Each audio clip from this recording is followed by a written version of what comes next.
This channel supports Extra Life in its efforts to raise money for the Children's Miracle Network. For more information about how to donate and join in their efforts, go to the link displayed here. Extra Life. Play games, heal kids. What up, everybody? This is your boy Black Magus, and I promise you guys I'll be talking about some stuff more on Facecam. So here we go. By the way, you notice I don't have no sheets on the bed back there because I've been sick. You need to change the sheets. Pro tip: you get sick after a few days, best to put on clean sheets so you don't always sit lying in germs. That helps you heal faster. So that's what I'm doing here today. But anyway, I wanted to talk a little bit about Dying Light. And the only reason I'm bringing this up, it's not because it's a game that's on my list, but because it's the first of what seems to be a slew of games between now and at least June that we're going to get hit with. Still a lot of games that we think are coming out in 2015 that haven't got release dates yet, like Halo 5 Guardians, Quantum Break, Uncharted 4. What else is out there that hasn't got a release date? Tomb Raider. The new Tomb Raider hasn't gotten a release date yet. I don't think Street Fighter 5's gotten a release date yet. Of course, there's a bunch of sports titles. They haven't got a release date, but we kind of know when they're coming out, just like Call of Duty. We know it's coming out in November. And what else is out there? I mean, it's a lot of stuff that, you know, is on the radar, but doesn't necessarily have a date. But there's a ton of things that have dates between now and June, from Dying Light to Arkham Knight. So, you know, we're going to get hit. And we're getting hit really, really soon with some games that have, you know, registered high on the radar in the gaming community. Dying Light is kind of one of them. It's basically a zombie survival, and I know a lot of people like, I'm sick of zombies, but people seem really interested in this game. It's going to be first person. You're going to be running around parkour style, a la Mirror's Edge. It's an open world game where during the day you're facing slower, more traditional zombies, but at night they become, like, I guess, super hunters, where they're more faster, more agile, more smarter, and come at you in all types of ways. Story, I'm not really that sure on the story, and I don't think they really said a lot about the story, except for that the character that you're playing, Crane, is sent in by some government agency to find out what's going on in this city, where things are kind of going crazy as far as factions fighting over control and things like that. And you get dumped in the middle of this whole, like, fight between two factions, and you have to survive that on top of the zombie apocalypse. So who knows, it may be interesting. I do like the fact that it's an open world experience, so you do get to run around and do a lot of things. You can level up your character.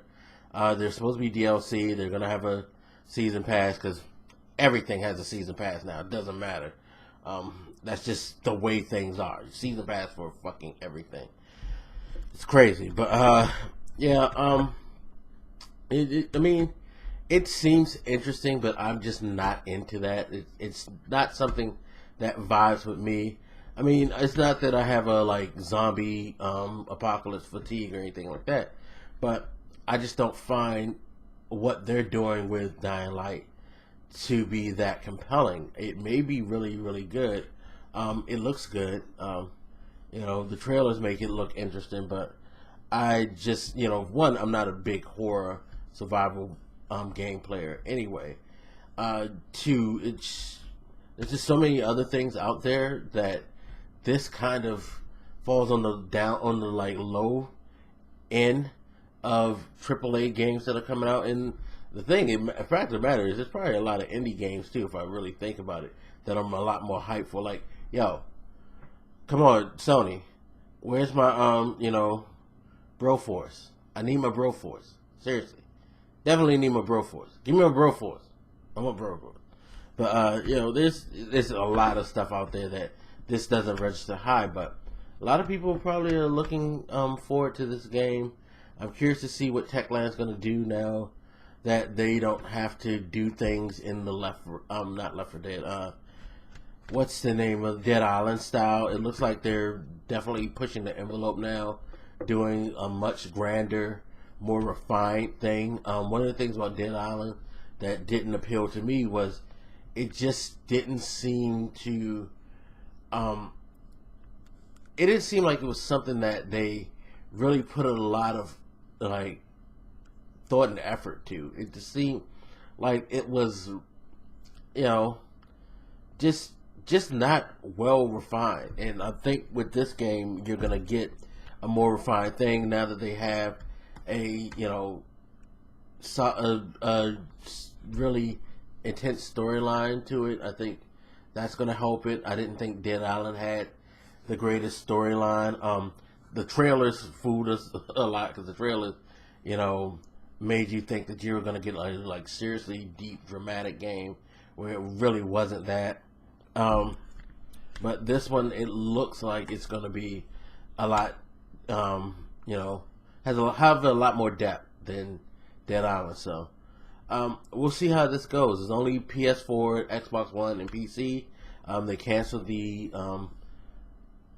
PS3 and Xbox 360, which is a good thing in my opinion because it's a sign that people are starting to make that shift to these new platforms.